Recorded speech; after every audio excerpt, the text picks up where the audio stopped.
Yeah, Robert in the house. We're superintendent in karate. We're bringing the good news. Let's go! Yo, may isang lalaki, Robert ang pangalan. Mission ng buhay, laging may dahilan. Bitbit ang puppets, hindi para magpatawa lang, kundi para kay Kristo puso'y isinisigaw ng malakas. Si Super Kahit ang masigla, puno ng energy. Karodni naman kwento niya, gospel synergy.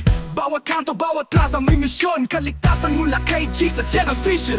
So this time, meron tayong sineselebrate, no? Ano yun? Ano sineselebrate natin?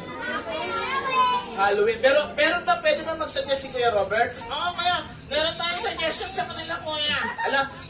Alam nyo, traditionally, ginagawa naman talaga ang Halloween. Totoo naman yun, di ba? Alam nyo, ang totoong pag-celebrate ng Halloween, ito yung pag-alala sa mga nawala nating kamag-anak. Yung namatay na, di ba? May lolo, lola.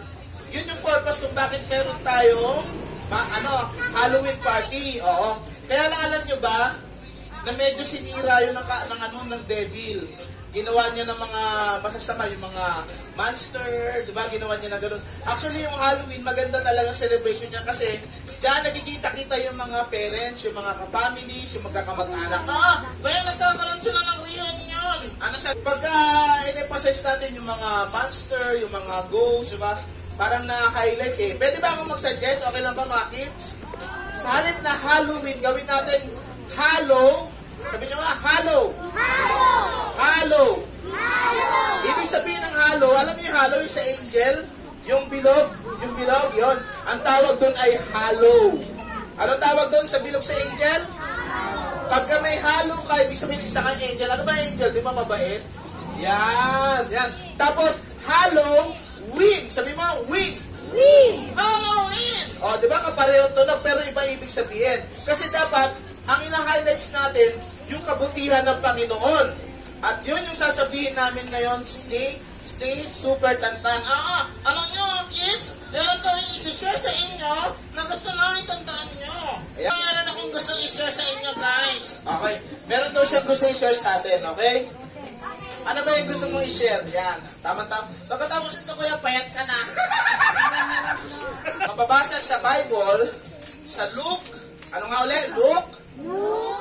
Luke 10:19. Diba? Luke 10:19. Memorize nyo. Luke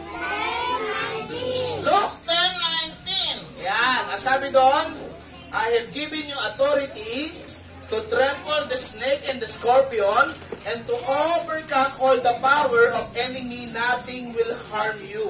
Sabi ng Panginoon, meron siyang power na binigay sa atin.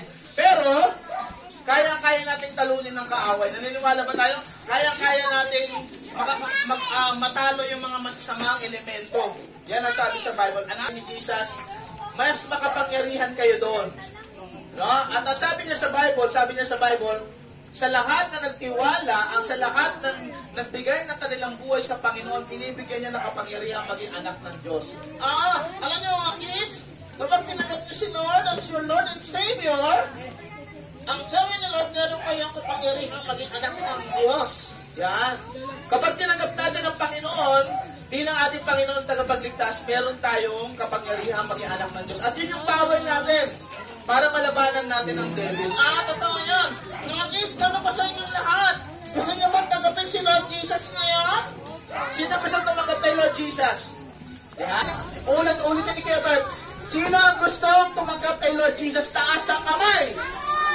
Yan. Okay, gagawin natin yan sa pamamagitan ng panalangin. So, paano ba nagpipray? Let's close our eyes. Susundan niyo yung prayer ni Kuya Robert. Sasabihin ko, tapos gagawin yung personal na panalangin. Okay ba yun? Okay, let's pray. Nakinig kayo muna, guys. Sandali na lang to. Makinig muna tayo, guys. Alam nyo ba, yung mga nanguha ng pera ng bayan, matataas ang pinag-aralan nila. Dito na lang. Pero, may wala silang mabuting asal. Nanakaw nila, mataas ang pinag-aralan nila, mga engineer, mataas ang pinag-aralan nila. Pero, wala silang takot sa Diyos. Hindi sila natatakot sa Diyos. Kaya ang ginagawa nila yan, hindi ba aling mamatay ang kanilang kapitbahay? Kasi mukhang nakawag sila. Nakita niyo yun? Sinabi ni Karodney? Kaya yun ang prayer namin sa inyo mga kids. Yun ang prayer namin sa inyo lahat. Na hindi lang kayo magtatapos bilang doktor, bilang abogado, bilang mga engineer. Hindi na kayo magiging presidente ng Pilipinas. Hindi na kayo magiging pinuno ng Pilipinas. Magiging mabuting tao kayo. Okay? Totoo yun. Kaya kayo mga kids, andaan niyo yan. Hindi importante na meron tayong diploma. Ha? Tandaan niyo yan mga kids. Tandaan niyo yan. Dapat kilala natin ang ating Panginoong Diyos. Meron tayong takot sa Kanya. Alam niyo sabi ng Bible? The fear of the Lord is the beginning of wisdom. Sabi niyo, Sana ho ay natutunan kayo sa akin mga kids ha. Tandaan nyo ha. Tandaan nyo. Mahal na mahal kayo ng ating Panginoon. Misyonерong papatalay, Gospel of Jesus Christ. Sa bawat salita, puso mo'y magiging nice. Misyonерong bakit pag-ibig